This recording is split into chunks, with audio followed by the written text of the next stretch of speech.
Bonjour et bienvenue dans l'épisode 38 de la pause cinéma, je suis Étienne Toutain et je suis comme d'habitude accompagné de Jonas Besnier. Coucou. Et d'Andy Mortier. Bonjour.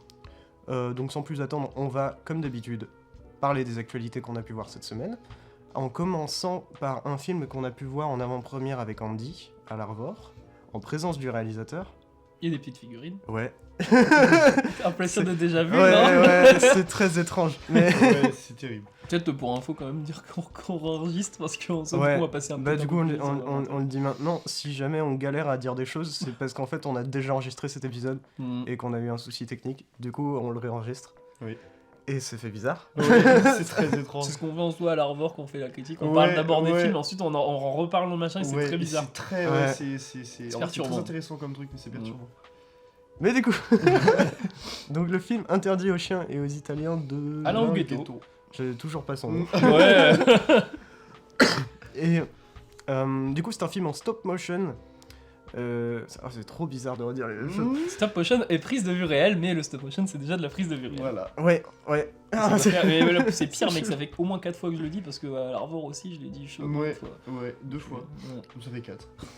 Mais du coup, c'est un film super beau qui vraiment arrive à bien mélanger le côté enfantin et super accessible de The Film. Et quand même traiter des sujets sérieux et de bien les traiter, mais toujours avec une certaine légèreté. Et surtout une certaine beauté, parce que du coup, ouais, le film est en stop motion pour la plupart du temps. Et joue beaucoup avec l'idée de matériaux, en fait. Bah les maisons sont en carton, les Ouais. nuages sont en coton, Les arbres en brocoli. les arbres en brocoli. Bon, c'est aussi les contraintes de budget pour les arbres en brocoli. Mais ça Ouais, je pense que les maisons en carton aussi, peut-être. Il y a moyen, mais ça donne un Je sais aspect pas. un bel Après, aspect. ouais, c'est beau. Donc, Même peut-être plus ça penser pour être un décor. Je pense que le carton c'est le brocoli il a pris, mais en vrai je pense que ça doit fonctionner super. Bah après, c'est Alain Huguetto qui construit lui-même son décor, et du Mm. coup, en soi, c'est un film un peu méta, parce que du coup, tout le décor qu'on voit se jouer, Alain Huguetto est aussi dedans, et interagit avec ce monde-là. Ouais. En fait, tout le film qu'on voit se passe sur une table, techniquement.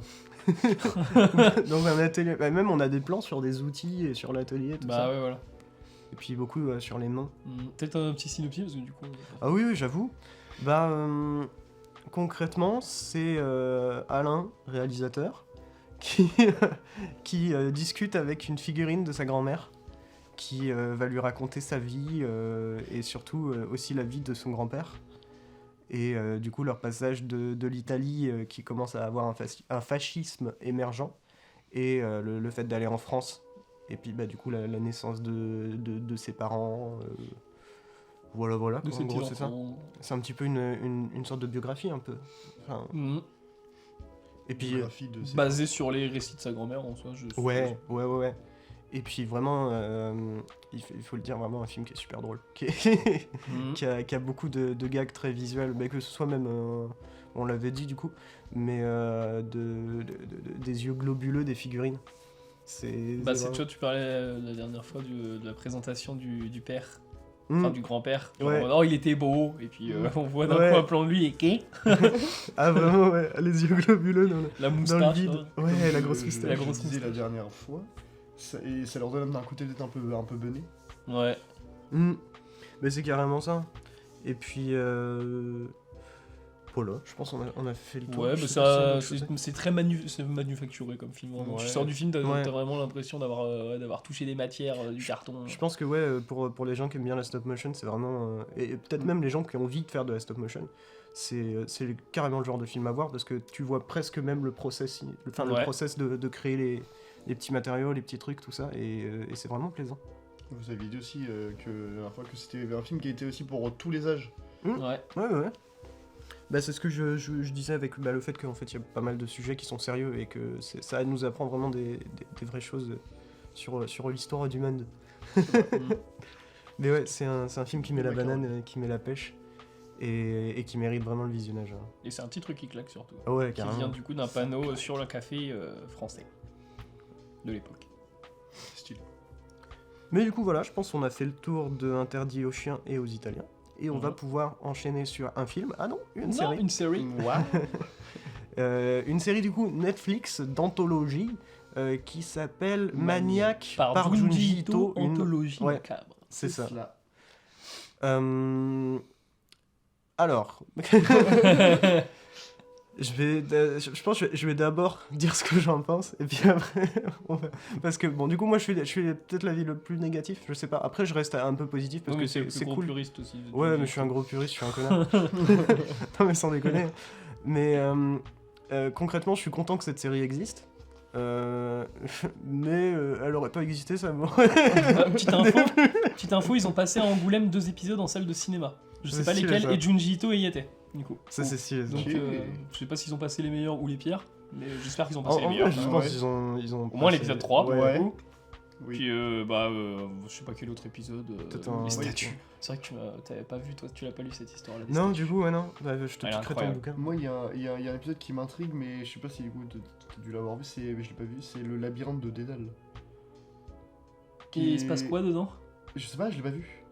J'ai pas le nom des épisodes, mais si tu me C'est, dis après un élément de l'histoire, tu vois, je pense que je le C'est retrouverai une direct. sorte de labyrinthe, il y a des buissons, c'est ça que je me souviens en fait du truc que j'ai vu de cet épisode qui m'intriguait. Bah, je m'en souviens pas, donc peut-être qu'il est Il pas doit pas si être si ouf. marquant que ça. Alors, gros puriste de Junji Ito que je suis, en fait, je m'attendais à ne pas trop aimer cette série parce que il y a déjà eu une série qui a été faite anthologique sur Junji Ito. Et moi, ce que j'aime, c'est vraiment la capacité que Junji Ito a à aller dans le détail du dessin et à vraiment faire des visions d'horreur, et que juste avec une image, en fait, il raconte toute une histoire. Il y a vraiment de ça chez lui, il y a un souci du détail et de la précision que, en fait, on retrouve pas quoi dans l'animation. Et c'était déjà le cas dans la série qui était sortie avant, dont je me souviens plus le nom. Et c'est le cas, je trouve, aussi avec cette série où, même si en vrai, bon, du peu que j'ai vu, ils s'en sortent plutôt pas trop mal. Bah, il y a, par exemple Soichi qui a des traits très particuliers en animation. Mais il y a un truc, c'est que c'est aussi le choix de le mettre en couleur, en vrai. Parce que je trouve qu'il y a une ambiance vraiment dans les Junji Ito où, même si c'est en plein jour, dans une belle campagne japonaise, tout ça, c'est quand même terrifiant parce qu'il y a un délire avec son noir et blanc qui apporte quand même des ombres assez pointues. Enfin, il y a toujours une menace un peu présente. Et je trouve avec la couleur, peut-être on perd un peu ça. Après, il y a aucune couleur pétante dans la série. C'est vrai. C'est vraiment très terne, hein. Ça tourne beaucoup plus. Ça va beaucoup plus vers le noir et blanc que la couleur. Ouais, mais bon, je sais pas. Bah, le truc le plus coloré de la série que j'ai vu, c'est le camion de glace. Hein. Mais parce qu'il est rose.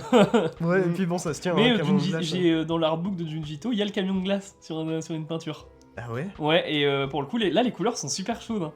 Vraiment. Ouais. Donc, Mais après, je critique en mode ouais, peut-être ils auraient dû faire en noir et blanc, tout ça, mais je pense que Junji Ito lui-même, s'il pouvait faire ses mangas totalement en couleur, je pense qu'il le ferait peut-être. ouais, mais je pense qu'il le ferait même de la façon de la série, c'est-à-dire un truc qui tire vraiment vers le noir et blanc, mais très Ah, grisâtre. je pense pas. Parce qu'en fait, il y a déjà des. Bon, du coup, on parle plus de la série, mais c'est pas grave. Il y a déjà j'allais dire des plans, mais c'est pas vraiment des plans, c'est des cases, des dessins.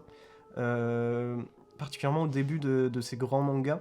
Donc, au début d'Uzumaki et au début de No Longer Human, il y a des cases qui sont en couleur. Et ils utilisent quoi? C'est un peu un effet un peu aquarelle qui est vraiment mis par-dessus le dessin. Et je te les montrerai après. Mais je sais que dans No Longer Human, c'est vraiment une scène déprimante d'une tentative de suicide. Parce que comment commencer un bouquin? En une tentative de suicide. On est bien chez Junji Ito.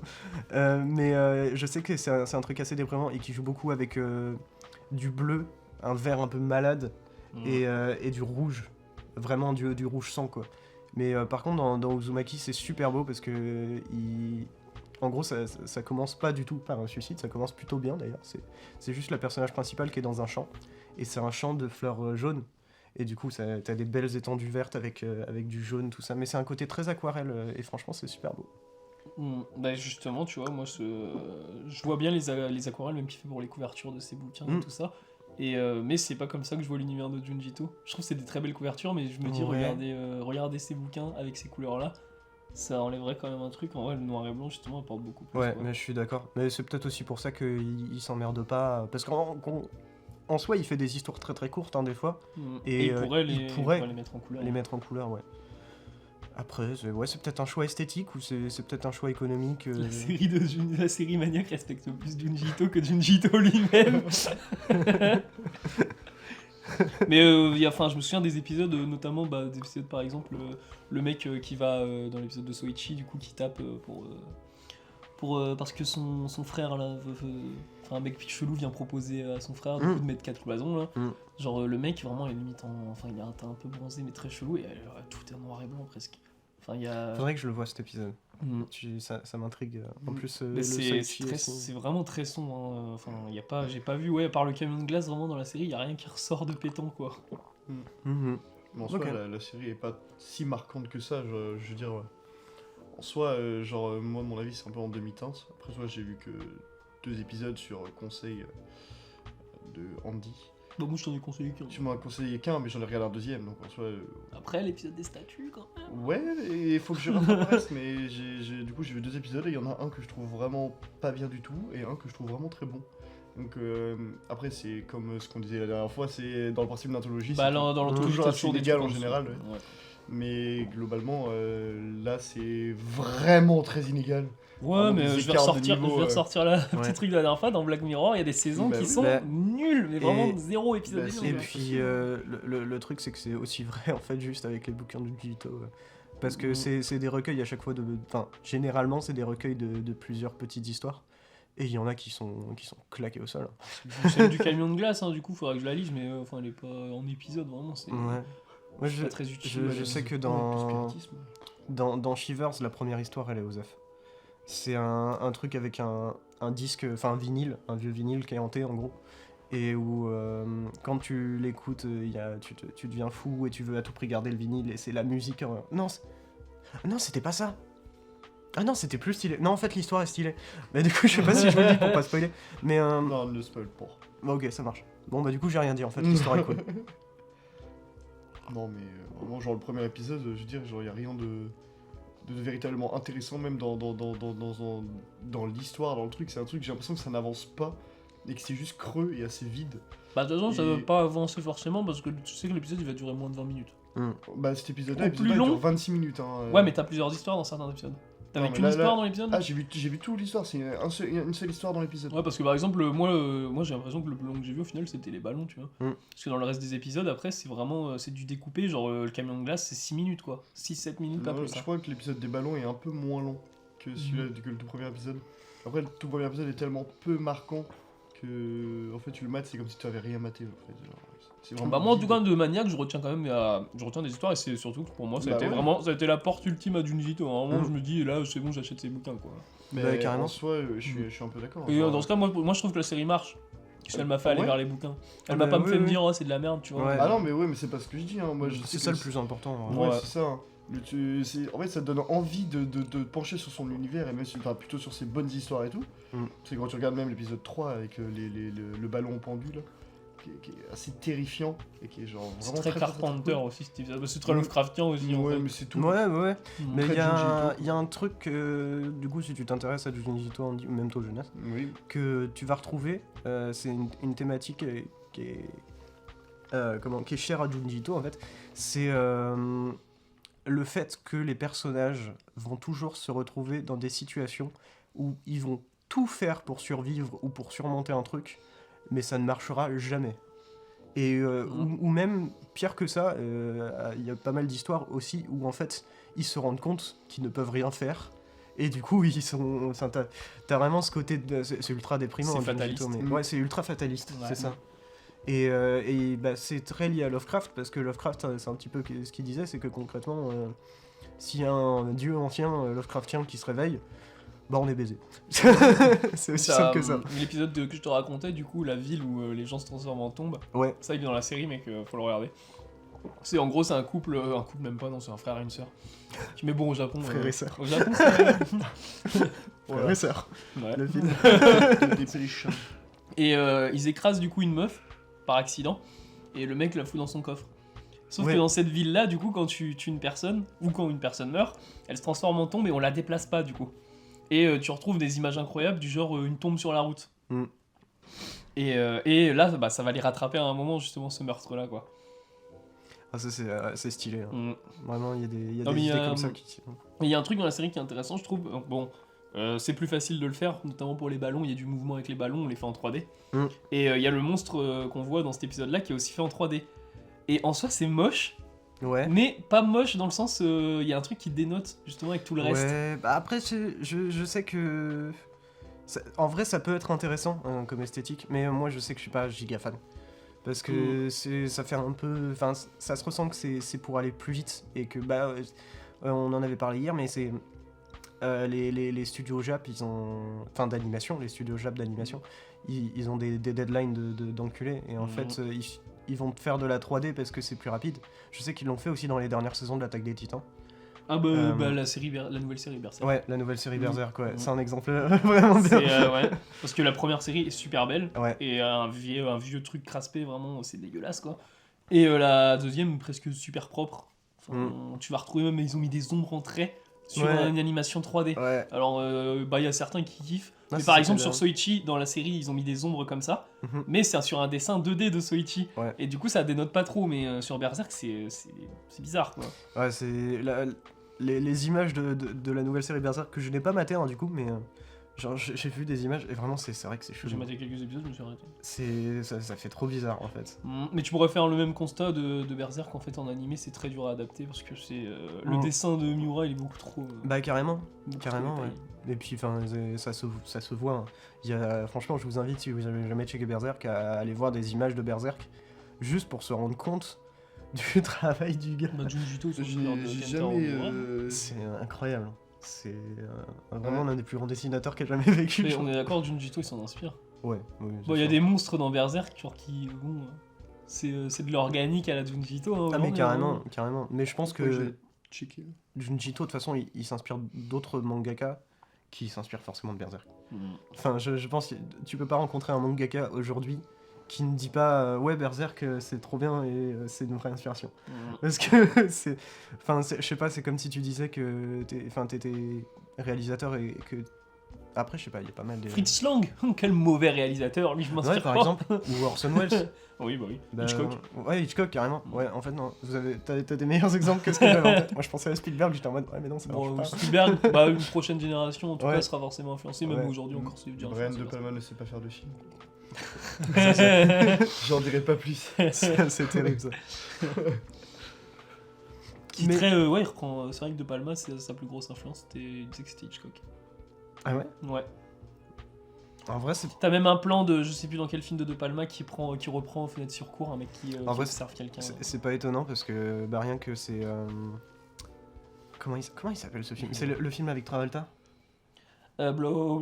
Blowout. Ouais, bah, il y a le plan avec l'enregistreur qui est en premier plan. et Ouais. C'était ultra Hitchcockien. Ouais. Je crois que c'est l'affiche du Blu-ray que j'ai moi de Blowout. Ouais, moi aussi. Toi aussi Ouais, tu vois, ouais. Bah, y a tout un délire en même temps dans Blowout où il va flouter ce que John Travolta entend ou n'entend pas. Mm. Un truc comme ça. Stylé. Ouais. Bah, Bah, je il y a sais que t'as la- un plan là où, parce que la marque de Brian De Palma, son plan c'est la demi-bonnette Ouais. qui va flouter, enfin qui va rendre net Ouais. deux parties de profondeur en Ouais, même temps. de profondeur du champ. Et ça permet de voir qu'en fait le lien entre l'oreille de John Travolta du coup et ce qu'il entend derrière en fond. Mm. Et ça c'est une idée de réal, enfin c'est une idée d'Hitchcock, c'est une mise en scène super efficace, ça en dit beaucoup sur la scène qui se passe. Et voilà, Ouais. Ah ouais. Stylé. c'est de l'efficacité de mise en scène. Faudra qu'on parle de Palma dans un futur épisode. Ouais. Parce que purée, il ne sait pas réaliser des films, mais qu'est-ce qu'il le fait bien. Ouais. Mais Ouais, on n'a carrément. pas parlé par contre d'un truc, un aspect de Junjito, du coup c'est aussi sa critique du travail et du Ouais, ouais, du ouais. Japon un peu moderne on va dire. Ouais, bah c'est le truc un peu sous-jacent dans pas mal de ces histoires. Mais c'est pas tout le temps vrai, hein. Il y a des histoires où c'est juste. J'ai envie de dire qu'il l'a Il fait y a pour quand le même fun, une tu vois. critique de quand c'est pas le travail ou un truc comme ça va être l'individualisme un peu, tu vois. Ouais. Ah ouais, il y a de ça. Mm. Et puis, bah, il y a toujours, évidemment, le fait de le faire un peu pour le fun ou juste parce que il a une bonne idée, quoi. Mm. Tout peu le monde fait pour ça. le fun. Non, mais Zandek. Hein. Non, c'est pas grave. Bah, je sais que, par exemple, sans déconner, pour le fun, et ce manga, je le veux vraiment parce qu'il a l'air trop bien, il a fait un manga entier où c'est des histoires de Junjito et de ses chats. Oh mais Ouais, il est incroyable. dans l'artbook il y a des délires avec les chats aussi. Ouais. Il y a Ouais, c'est ouais. un délire horrifique ou Oui, il y Avec a, ses chiens. il y a des... Enfin, Incroyable. c'est des histoires vraies apparemment qu'il a vraiment vécu avec ses chats, mais il les tourne à sa sauce et ça rend le truc un peu horrifique tout Il ça. a joué de et- l'accordéon avec son chat. Parce qu'il y a une image dans l'artbook où il y a un chat accordéon. Et Alors, ça reste un mangaka. Je pense qu'il extrapole un peu la réalité. Mais c'est vrai qu'il y a ça, ouais, j'avais zappé. Moi, j'ai regardé à fond l'artbook hier, mec, vraiment, il y a des trucs chelous hein, dedans. C'est le chat qui joue de l'accordéon pour le je non, sais mais tu vois que le chat, il a du gras, tu vois, et ça fait un accordéon le oui, truc. oui. Ah, Non, mais comme c'est- ça, je- ouais. je- Putain, je crois que- il y a le chat et je joue de l'accordéon pour le Je chat. crois que c'est dans le manga juste que en fait Junjito à un moment il voyait que son chat il était gras et il s'est dit c'est vraiment il a tellement de plis je pourrais jouer de l'accordéon quoi tu vois et du coup il l'a dessiné. À l'extrême, ça peut faire presque un truc un peu à la Studio Ghibli. Ouais, Le chat qui mais ça fait vraiment ça sur l'artbook, l'image du truc, on dirait vraiment une image de Ghibli. Hein. Ouais mais C'est une image super mignonne en soi, mais c'est bizarre et, quoi. et ce qui est marrant c'est que ouais dans ce manga il mélange du coup le truc vraiment mignon mais il y a aussi du truc d'horreur et je sais qu'il y a un truc qui m'a fait exploser de rire c'est que en fait il y a un de ses chats qui est noir et blanc et il y a ces taches sur le dos. C'est un moment de Junjito qui il regarde un peu le truc et il se rend compte que la tache sur le dos ça fait un crâne. Oh, c'est stylé. Et il commence à flipper avec ça, il est en mode oh, c'est un chat maudit, tout ça. Mais c'est marrant parce que quand t'en parles, ça me fait penser à Unicorn Wars, ce mélange de mignon et d'horreur. Ouais, il y a de ça. Bah, même avec les petites. Les limaces là, enfin, pas les limaces, mais Ouais. les vers là. Ouais, je vois le truc. Ouais. Les chenilles. Voilà. Oui, c'est ça. Ouais. Les chenilles multicolores. Il veut pas te les toucher. Elles sont multicolores, elles sont trop mignonnes. Mais enfin, tout ça pour dire que Junjito c'est bien. Il faut mater, en vrai, mater quelques épisodes de la série d'anthologie. Moi, Ça se carrément. bouffe tout seul et en soi, bah, il est reconnaissable par ses histoires, Junjito. Donc au pire, même si l'animation est pas quali, ça reste ses histoires. Ouais, et puis jeter un petit coup d'œil à ces mangas en vrai. Après, si vous regardez l'Attaque des Titans, c'est que vous n'êtes pas forcément difficile en animation, donc ça devrait passer. C'est vrai. C'est vrai. Parce qu'il y a des scènes de l'Attaque des Titans. La Ouais, première c'est- série, la première saison, ça va, mais après, ils ont rushé et ça va. C'est un peu La crade, quoi. deuxième aussi ça va, mais plus ça avance, plus c'est Moi j'ai terrible. regardé 3 épisodes de la saison 1, j'ai arrêté. Ah ouais, putain, Ouais. pourtant le premier épisode il tape quoi, c'est cool. Ouais, mais Putain, le mec blasé ça de tout. m'intéresse pas moi. En vrai, C'est si pas- tu en vas- fait, la c'est- meilleure saison. En vrai, j'en parlais, mais Elisa, mais hier. on m'a dit de tester, genre de voir, parce que c'est un domaine, tout ce qui va être manga ou animé comme ça, qui, moi, c'est pas mon domaine, enfin, c'est pas le truc qui m'attire le plus cinématographiquement. Mais j'ai quand même essayé, j'ai quand même testé, et en fait, ça m'a pas marqué au point de vouloir continuer tout le temps. Faut que tu modes Evangelion. Ah ouais. Peut-être, Ou Berserk. peut-être, hein, Et j'en parlais hier avec Elisa, c'est vrai qu'il y a un anime que je parle jamais, mais pour moi c'est un des meilleurs vraiment que j'ai vu. Full Metal Alchemist Brotherhood. J'ai jamais accroché à Fullmetal Alchemist. Oh mec, Brotherhood c'est incroyable.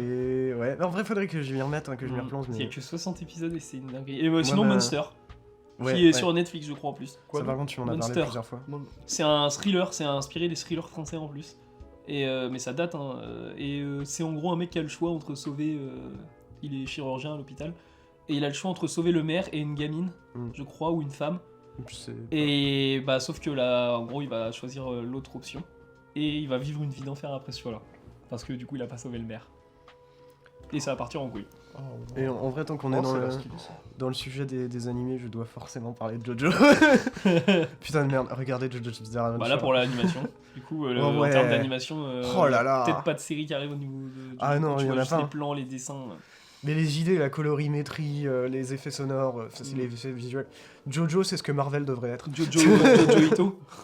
Ouais, en vrai, j'aimerais trop un crossover. Ce serait incroyable. Un épisode ou au moins un manga, tu vois, Ouais. un manga de Jojo dessiné par Junji Ito. Ah ouais. Avec ses idées et tout ça. Ah, ça... Ouais, mais c'est... Jojo, c'est de la créativité... la créativité en barre. Non, mais après, les animés, en soi, c'est comme les films. Hein. Il Ouais. y a des trucs grand public, il y a des trucs mauvais, il y a des Bien trucs sûr, bons. mais moi, tu vois, je préfère les films que les séries animées. Tu vois. Mais après, il y a des séries Ah, animées mais qui Jojo, utilisent les les... studios Ghibli, les trucs comme ça, les films comme ça, je kiffe. Mais tout ce qui va être genre série animée, genre même par toute la façon, genre les génériques, les trucs et tout, c'est quelque chose qui me Moi, je suis- m'attire pas et qui Bon, après, t'as plein de cinéastes qui s'inspirent de... Ouais, mais bien Surtout sûr, les vieux, mais bien genre sûr, les bien sûr. Ken les survivants, et Ah ouais, c'est devenu ouais. des Bien sûr, références. à aucun moment je dis que c'est mauvais, c'est juste que moi ça m'intéresse pas, ça m'attire pas, tu vois. Ouais, peut-être parce Non, en que t'as vrai, commencé par de la merde aussi. Ouais, c'est possible. Peut-être, je sais pas. Moi, on m'a dit commence par ça, j'ai commencé. Bah, je sais qu'en rematant, tu vois, en J'en rematant... ai essayé plein, et pourtant. ça- En rematant même Death Note, je me suis dit, Mm. mais putain, mais en fait, il y a vraiment des plans au cinéma dans Death Note. Death Note, c'est une dinguerie. Ouais. C'est génial. C'est vraiment réfléchi comme un film en termes de cadrage et tout, et de placement de personnages. Mais même les mouvements de caméra qu'ils font des fois. Ouais, et alors que t'as pas ça dans l'Attaque des Titans. L'Attaque des Titans, Quand c'est tu vraiment vois la base. Adam Wingard qui adapte Death Note Note et qui dit ouais, en fait, je voulais m'éloigner un peu du truc original et faire un truc plus à la destination finale, je pense que t'as envie de crever. Si Alors t'as le matériau de base parfait avec Ouais. Death Note Ah, parce que vraiment la série coule tout seul. Moi je connais quelques trucs de Death Note, mais je suis en mode quand tu regardes le film, ça a l'air d'avoir mais rien à voir. En vrai, oui et non, il y a quand même des trucs qui sont cool dans le film Death Note. Ouais. Willem Dafoe. Oh, Ouais, ouais, et la scène de l'échelle, elle est trop bien. Ouais, mais je crois que ça, on en a déjà parlé, mais c'est une je C'est crois possible. dans la série, quand les gens meurent, c'est que des sortes de crises cardiaques. Non. Pas que. Non, Non. en fait, tu peux choisir Ouais, la façon dont il va mourir. C'est ça. En fait, il écrit le nom de la personne et il dit bidule truc à manger un poisson pas frais et s'étouffe. Ok. Et du coup, il mange un poisson pas frais et il s'étouffe. Ouais, mais imagine, on vit dans un monde où il n'y a plus de poissons. Bah, il y a un poisson qui apparaît. Il est en mode oh la vache, il y a un Non, poisson, c'est- je du crois coup, que- je vais le manger. Mais après, en vrai, c'est intéressant parce que dans les règles du Death Note, c'est vrai qu'ils ont prévu des trucs de bâtard. Ouais. Genre, j'ai un cahier Death Note et t'as des règles vraiment stupides, mais incroyables. Du genre, par exemple, dans un monde où il n'y a pas de poissons, je pense qu'en gros, c'est le Death Note, bah, il annulerait le machin. Ah Ouais, il doit y avoir une règle comme ça, tu vois. Si tu peux pas mettre une mort impossible, par exemple. Genre, C'est- il s'envole, il se fait arracher le cul par Batman. Ouais, tu peux pas. Je sais Tu qu'il peux y a des règles super. En- On les voit un peu dans la série Death Note, les règles, des fois ils affichent le nom, enfin, Ouais, les bah, règles, ouais. mais t'en as plein d'autres. hein. Il y a Mais en soi, je pense que c'est où il parle des règles un aussi. contour pour pouvoir Si. limiter son concept qui potentiellement peut être beaucoup trop grand, beaucoup Mhm. trop pété. Si... Bah, Ouais, c'est c'est ça, en intéressant fait. d'avoir mis les règles du Death Sinon, Note. sinon c'est cheaté. Bah, c'est comme le film. Mais d'ailleurs, tout le. Merde, le film avec Olga Kurylenko et Mathias Schoenaert, qui était passagère armée, où en gros ils sont dans une maison et il y a une pièce, quand ils ouvrent, en fait, la pièce c'est Dieu. Oh Ils oui, peuvent te putain, demander tout j'ai. et n'importe Ouais, quoi. j'ai Et plus le nom. justement, là, le souci, c'est qu'en fait, il n'y a aucune limite au concept. Et en fait, du coup, ça se barre beaucoup trop vite en couille. Et c'est Mhm. beaucoup trop bête, en fait. Très Ouais. très mal écrit. Même de toute façon, tout le scénar de Death Note repose sur ces règles. Oui. Parce que. Bah, même quand tu vois les transitions dans les épisodes de Death Note en soi, c'est pas pour rien qu'ils te mettent les règles dessus. Ouais, ouais, ouais. Et je sais que par exemple, si t'as une règle dans le Death Note, si jamais t'as deux personnes qui ont le même nom, bah, faut avoir l'image en tête. Hmm. Du coup, quand t'écris le nom, sinon bah, ça marche pas. En soi. Mm. Il est vrai. Donc Mais c'est- ouais, mais voilà. On s'éloigne bien quand même. Ouais. Ouais, Mais bah, c'est intéressant. non, mais en soi, pour revenir à Ouais, Junjito, c'est- c'est un monde qui a ses règles aussi, tu vois. Il a établi des règles dans son univers, Junjito, je pense. Il a Ouais. cassé les codes hein, aussi un peu. Bah, Casser les honnêtement, je codes. pense. Parce que si tu regardes tout ce que là vous venez de citer et tout, genre il y a aucun truc qui se rapproche véritablement fort de si, Junjito. il y a plein de trucs qui se rapprochent Vraiment de Junjito. Ah ouais, ouais. C'est Berserk. juste que Ou c'est c'est. plutôt Junjito qui se rapproche de Berserk. Bah, Oui, ça, ouais, ouais. Ou alors Mais c'est- il y a- pas il y a- casser les codes, mais C'est juste propre. que, en fait, c'est pas connu, mais il y a Ouais. énormément de mangaka d'horreur qui D'accord. existaient avant. Ok, C'est- bah, alors je suis médisant. C'est pas un premier, et même tellement que en fait tu check un peu les influences qu'ils citent, et tu regardes leurs dessins et tu te dis ouais, c'est clairement des influences. Ok, d'accord, ok. C'est pas au point où ils copient des dessins, faut pas déconner, mais tu retrouves des trucs dans la façon de dessiner certaines choses qui viennent d'autres mangaka, qui D'accord, sont ok. moins connus dans le monde, mais au Japon qui sont bien connus quand même. Ok. Voilà, voilà. Et oh oui, si, dernier truc. Je ne Oh suis là là, pas- oh là là Je- Forceur Bah, commencez à forcer. Forceur J'en étais x2 sûr, j'hésitais à le dire dès le début quand tu l'as cité. Arrêtez Ouais, t'es Arrêtez sûr. Dernier truc, c'est que je ne suis pas fan de cette série Netflix Junjito, mais il y a une série Junjito que j'attends toujours avec impatience depuis 4 ans maintenant. Depuis 2019 en fait, quand elle a été annoncée. C'est c'est Uzumaki, une adaptation Là, je d'Uzumaki. connais, c'est le nom de famille de Naruto. Ouais, C'est vrai? Oui. Parce que ça en veut dire gros- spirale. Ouais, c'est spirale. Et il a une spirale en fait dans Mais Naruto. non, mais oui, mais du coup, Spirale par rapport au truc de Junjito, je vois, mais Naruto, Bah, il a une spirale sur le. D'accord, ok. Voilà. Mais du coup, l'adaptation d'Uzumaki, qui est considéré comme un peu le chef-d'œuvre, une des pierres angulaires en fait j'allais dire de la filmographie, putain, je suis vraiment matrixé par le cinéma. De la filmographie de Junjito, les fuck it. Allez.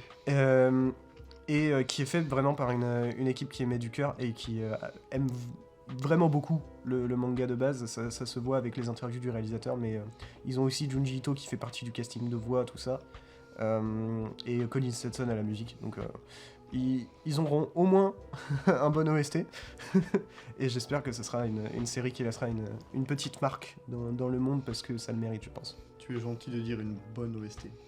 Très bonne OST. Colin Stetson, quand même. Bah oui, monsieur Colin. Juste petite anecdote sur Uzumaki. Parce que, comment dire, on me force à remater Code Lyoko. Voilà. Et sachez que le doubleur de Naruto fait énormément de voix dans Code Lyoko.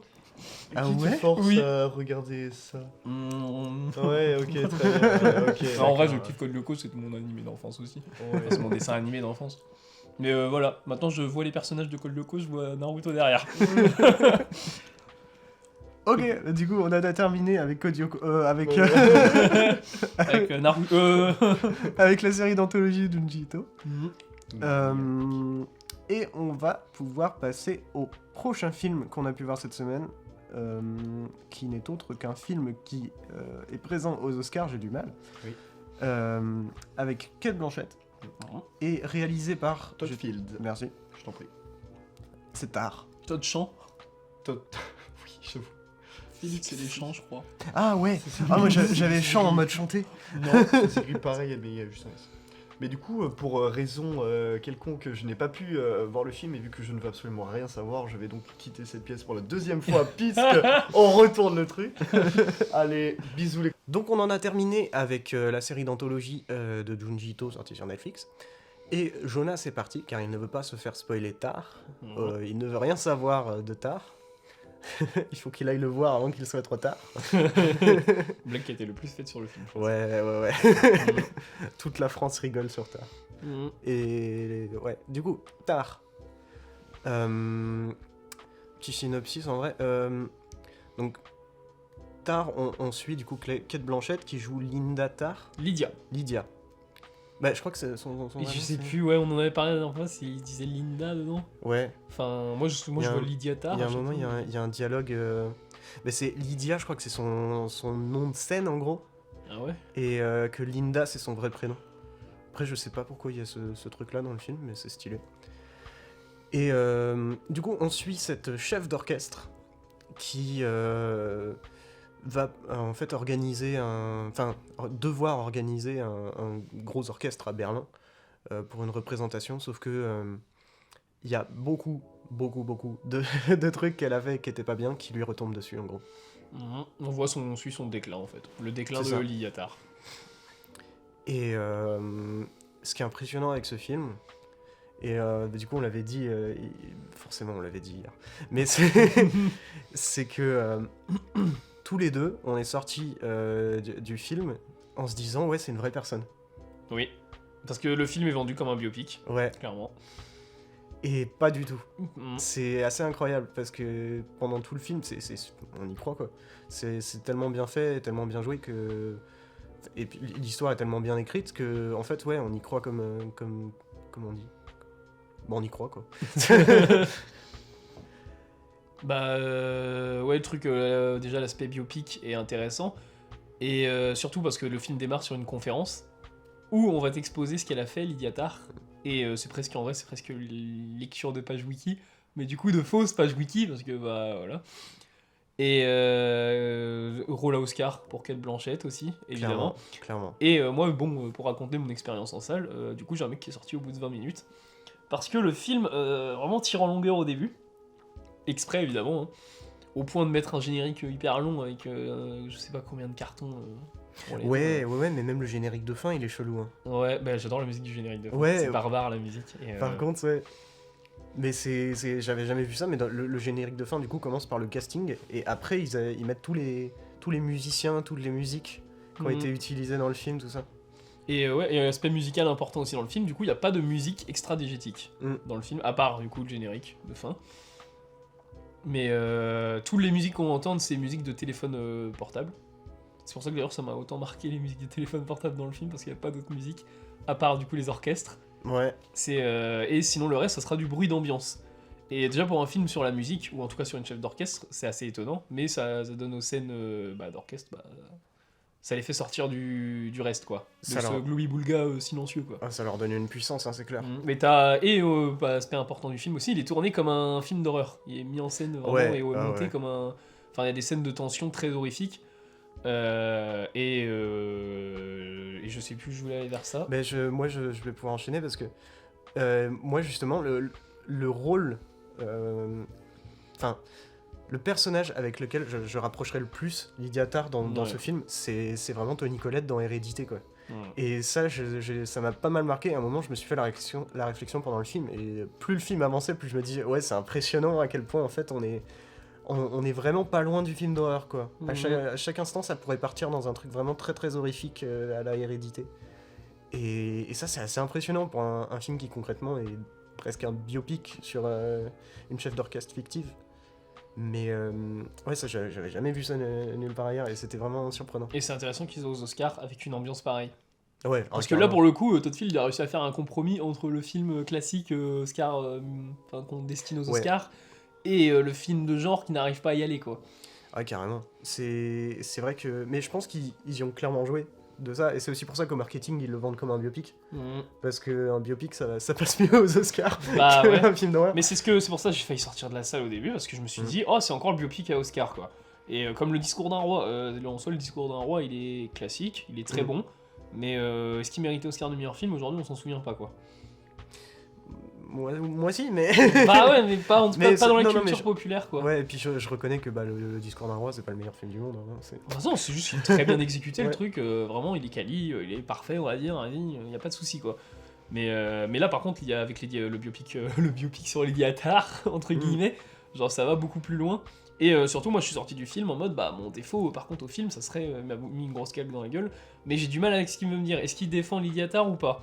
Et le truc, c'est que quand tu sais que la personne, du coup, est fictive après, la question se pose plus, parce que le film, du coup, en fait, a choisi une personnalité fictive, parce qu'il a le cul entre deux chaises, comme ça. Ouais.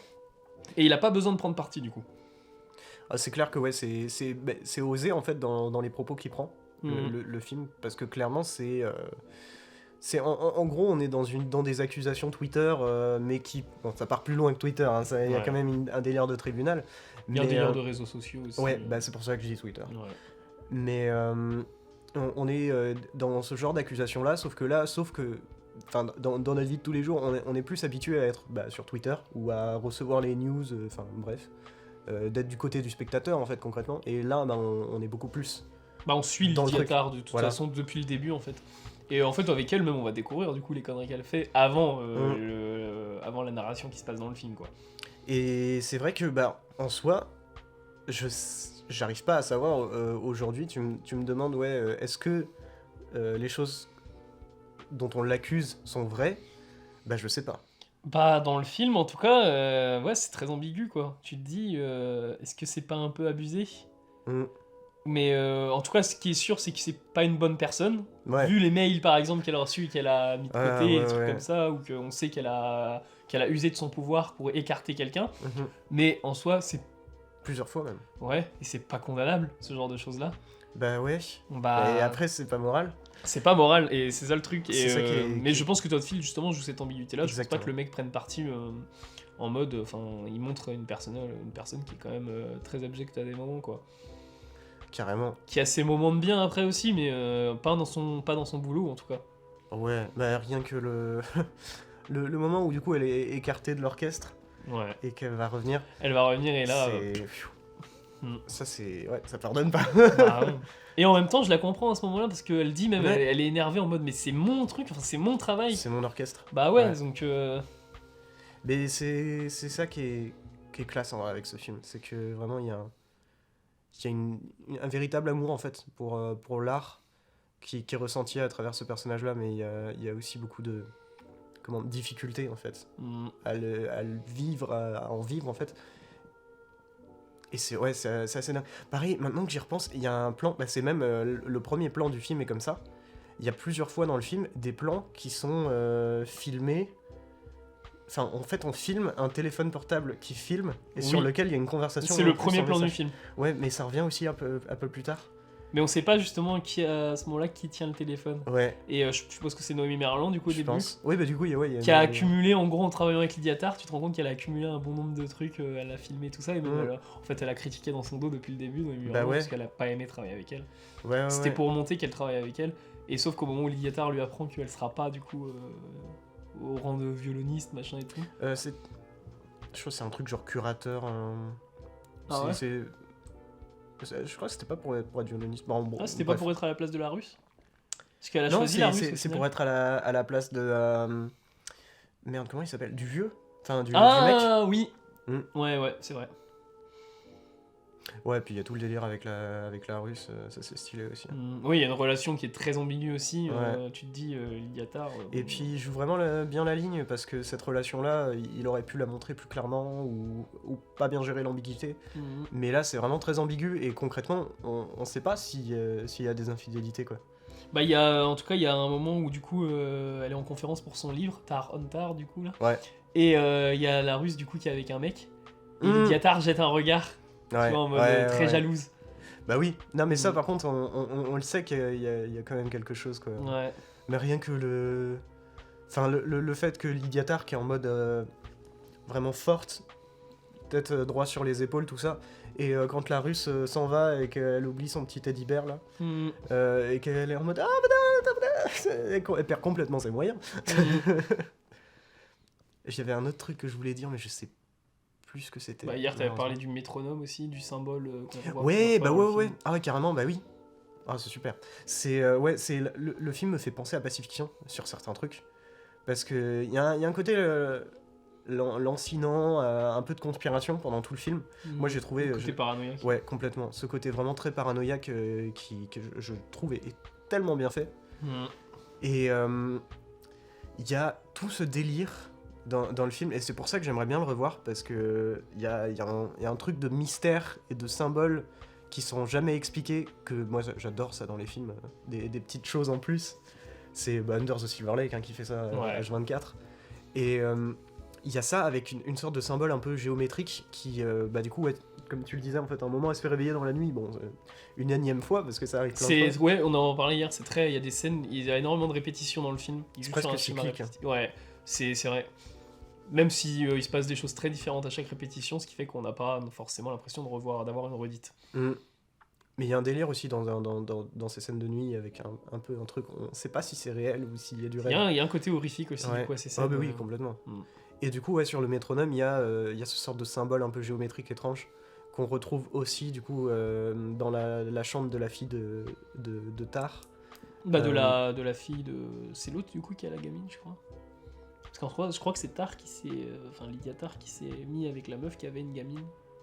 Ouais, mais en soi, c'est aussi sa fille. Enfin, elle l'appelle maman et papa. Et à un moment, ouais, mais elle a du mal, justement, un peu à... Oui, elle a dit « je suis son père », je crois, quand elle va aller. Ouais, mais... Ouais, elle dit « je suis le père de... » J'ai zappé son nom, mais... Mais du coup, dans la chambre de la gamine, il y a un dessin de Crayola où on retrouve ce symbole, et je sais qu'on le retrouve à d'autres endroits. Et je peux pas me l'expliquer, je ne sais pas ce que représente ce symbole, mais moi j'aime bien. Mais c'est ce qu'on dit, c'est un film à revoir, je pense, quand il sortira en Blu-ray, à analyser en profondeur, vraiment. Ouais, et puis vraiment ce truc du symbole comme ça, moi ça me fait vraiment penser à Pacific Fiction, parce que j'ai l'impression qu'il y a une conspiration en fait, dans le truc. Ouais.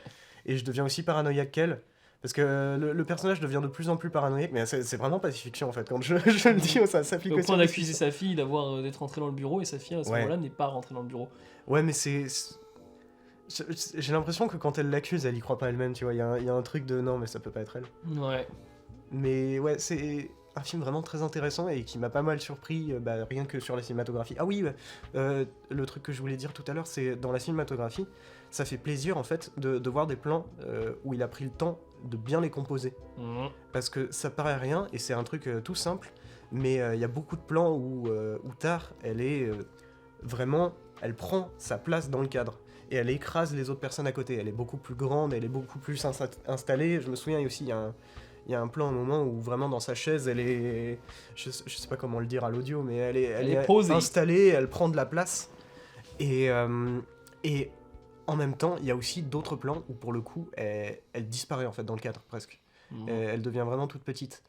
Et ça paraît rien, mais c'est vraiment bien fait, quoi. C'est de la belle cinématographie. Mais il y a des mouvements de cam en fonction des dialogues, notamment. Genre, je pense que la scène avec l'élève, du coup, en début de film, ce sera une scène qui potentiellement sera analysée dans les fables. Ah oui, carrément. Parce que c'est à chaque dialogue, on va voir en fait les rapports de force entre les personnages.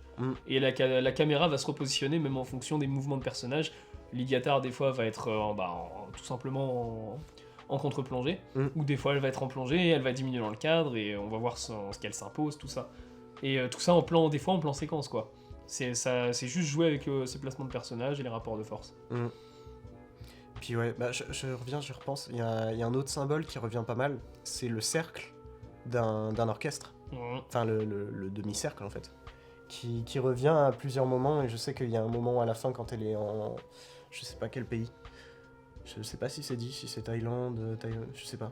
À la fin, quand Ouais. je crois que c'est en Thaïlande. Parce qu'elle va prendre un massage, et il y a les masseuses qui sont mis en arc de cercle, comme un... Oui, elle va vomir dehors ensuite, elle Ouais. trouve ça dégueulasse. Ouais. Et oh oui, tiens, dernier truc. Bon, c'est pas un spoil, hein, mais j'étais giga surpris et un peu agréablement surpris parce que j'adore ces jeux. Que à la fin, ce soit un orchestre qui joue du Monster Hunter. Ah ouais? Ouais, Oh putain. j'adore ces jeux. J'ai reconnu la musique. et en fait, au début du film, bah, tu sais, comme tu le disais, il y a beaucoup de cartons. Et sur un carton, en fait, il y a énormément de petites écritures, de plein de trucs. Et je check un peu vite fait, je regarde de gauche à droite, et là, je vois un truc Monster Hunter Capcom. Et là, je me suis dit, mais quoi? Pourquoi il y a Monster Hunter dans Tar? Et du coup, ouais, trop bien de voir après des cosplayers. Donc, même si, au final, cette scène-là, je la trouve... même si, tu vois, j'étais content de voir du Monster Hunter, ça m'a déchiré. J'ai trouvé ça horrible. Ouais. Il y a un truc vraiment puissant, et avec 3 fois rien, parce qu'au final, il filme pas un gros plan du visage. Ouais, non, en fait, ça fait vraiment plaisir de voir un film qui arrive à bien filmer et de façon intelligente des choses qui, bah, tu vois, si on prend Joker par exemple en exemple, où bah, concrètement il aurait juste collé sa caméra en face de la tête Kate d'affiche. Blanchett et genre elle aurait une larme qui coule alors qu'elle joue cet orchestre. Bah ouais, ok, ça marche, mais c'est plus intéressant de le faire comme il l'a fait. Et puis même il y a un parallèle très intéressant avec l'orchestre qui traverse tout le film, c'est en soi on va suivre Lydia Tarr toujours en face d'énormément de monde, toute seule de son côté, Ouais, et c'est comme ça qu'elle finit au final. ouais, carrément. Elle a le monde contre elle à cause de justement ce qu'on lui a mis sur les réseaux, et elle est en face d'un orchestre en soi qui, bon bah, ou pas, mais enfin tu vois ce que je veux dire. Non. Bon, elle est en face du monde, mais parallèle avec l'orchestre, mais là l'orchestre ne joue pas pour elle, on va dire quoi. Ouais. C'est ça le truc. Le Ah parallèle que je veux ouais, faire. carrément. Bah ouais. Mm. Bah et puis même c'est pour ça que cette scène elle me détruit parce que et c'est pour ça aussi que je trouve que la première scène est super intéressante, c'est que ça l'établit Ouais. comme quelqu'un d'incroyable. Il parle d'un truc dont j'avais jamais entendu parler, c'est les gens qui ont gagné un Emmy, un Grammy, Ah oui. Ouais. un Oscar, je crois. Mm. Il y en avait 5, j'ai zappé les autres. Mais qui a gagné 5 grands prix et il listait des noms et ils étaient en mode. Et à la fin, évidemment, Lydia Tarr, qui a aussi gagné du coup énormément de très très gros prix. C'est vraiment une figure importante quoi. Mm. Et à la fin, elle se retrouve à faire un orchestre de jeux vidéo quoi. J'espère que Todd Field d'ailleurs a pas mis Monster Hunter en mode ah regardez elle finit à faire du jeu vidéo, c'est vraiment naze. Ouais, J'espère que ça va pas dans ce sens-là. En vrai, je pense pas. Bah, vu le dernier plan du film avec les mecs en costume, du Ouais. coup je me dis quand même quelque chose pour les sublimer un peu, mais. Je sais pas. C'est vrai Ouais. que c'est ambigu là-dessus. Bah, de toute façon, le film est très ambigu hein, dans ce qu'il raconte, mais c'est ça qui est intéressant en fait. C'est un film qui pose des questions plutôt que de donner des réponses. Et ouais, c'est vrai que moi j'aimerais bien que Monster Hunter ne soit pas vu comme. En gros, c'est ouais, bon, maintenant elle joue pour la plèbe. Mais parce que c'est quand même vachement bien. Et la musique de Monster Hunter est incroyable. Bon, la musique de jeux vidéo, même. Enfin, t'as des orchestres de fou qu'ils ont fait pour les jeux vidéo. Ouais.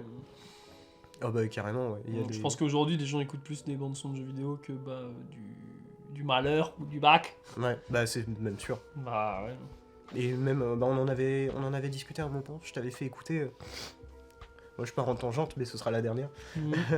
Je t'avais fait écouter une des musiques du dernier God of War, Ouais. God of War Ragnarok. Elle est incroyable. Mm. C'est mieux que des musiques de films. Hein.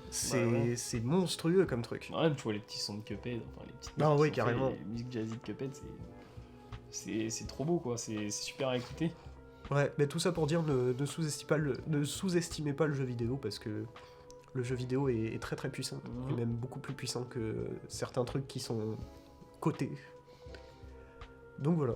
Moi je pense j'ai fait le Je pense tour. qu'on a pour fini. Tar. Et évidemment, Oscar du meilleur film, du coup, il est dedans. Et meilleure actrice. Et meilleure actrice, mais je crois qu'il en a d'autres. Meilleure aussi. musique aussi. Après ce sera Je Natou sais Natou. pas, mais- il y a moyen. Ouais, meilleure musique de film, bon, on espère. Meilleure chanson, en tout cas, originale, ce sera Natou Natou. Oui, ouais. On espère. On en reparle après, du coup, c'est comme hier, mais. Ah bah oui, bah On carrément, reparle- c'est incroyable. Oui, on reparle après de ces fameux nominations. Ouais, bon, on arrive. Mhm. On va chercher jeunesse. Ouais. Et on va pouvoir passé, comme on l'a un peu transitionné. Et à l'actualité, Ouais. mais pas celle de Rennes. Du coup, on a eu les nominations aux Oscars et aux Césars.